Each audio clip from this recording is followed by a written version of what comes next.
Bonjour, je suis Julien, votre professeur de français. Dans cette unité 5, nous allons voir maintenant quelques procédés pour exprimer l'ironie. L'ironie, en grec, ça signifie l'action d'interroger en feignant l'ignorance. C'est une forme de plaisanterie ou de raillerie dissimulée sous un ton sérieux. On peut utiliser différentes figures, par exemple figure de style, pour exprimer l'ironie. On peut utiliser l'antiphrase, ou encore l'hyperbole, la litote, la parodie, ou encore le pastiche. Alors, je vais vous donner un exemple d'antiphrase. L'antiphrase, c'est dire le contraire de ce que l'on pense en le montrant d'une manière évidente. Par exemple, « Quel temps magnifique !» Ce temps m'exaspère. Okay. Ici, la première affirmation, quel temps magnifique, si l'on utilise un ton de l'ironie, nous verrons particulièrement que ce que l'on dit n'est pas réel. Quel temps magnifique. On continue maintenant avec l'hyperbole, autre procédé. L'hyperbole consiste à exagérer ses propos.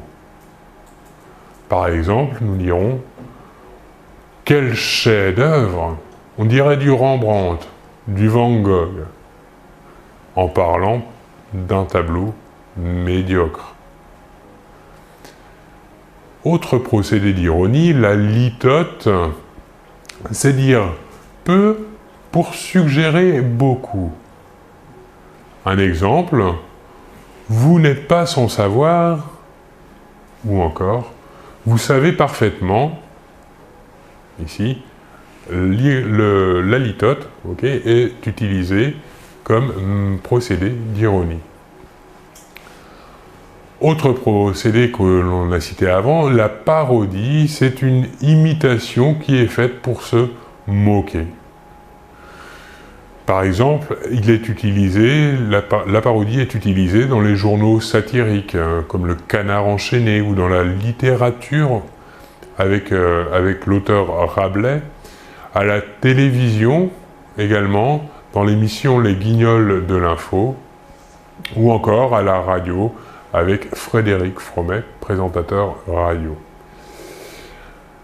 Enfin, le pastiche, procédé d'ironie, lui aussi, est une imitation d'une personne, d'un style, d'une profession, pour se moquer.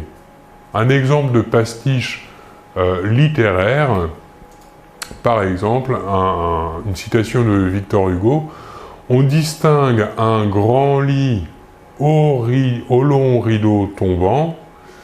Le pastiche pourrait être, par exemple, on remarque 3 lits aux couvertures épaisses. Voilà pour les procédés de l'ironie. Je vous remercie beaucoup de votre attention et l'on se retrouve très bientôt. Au revoir.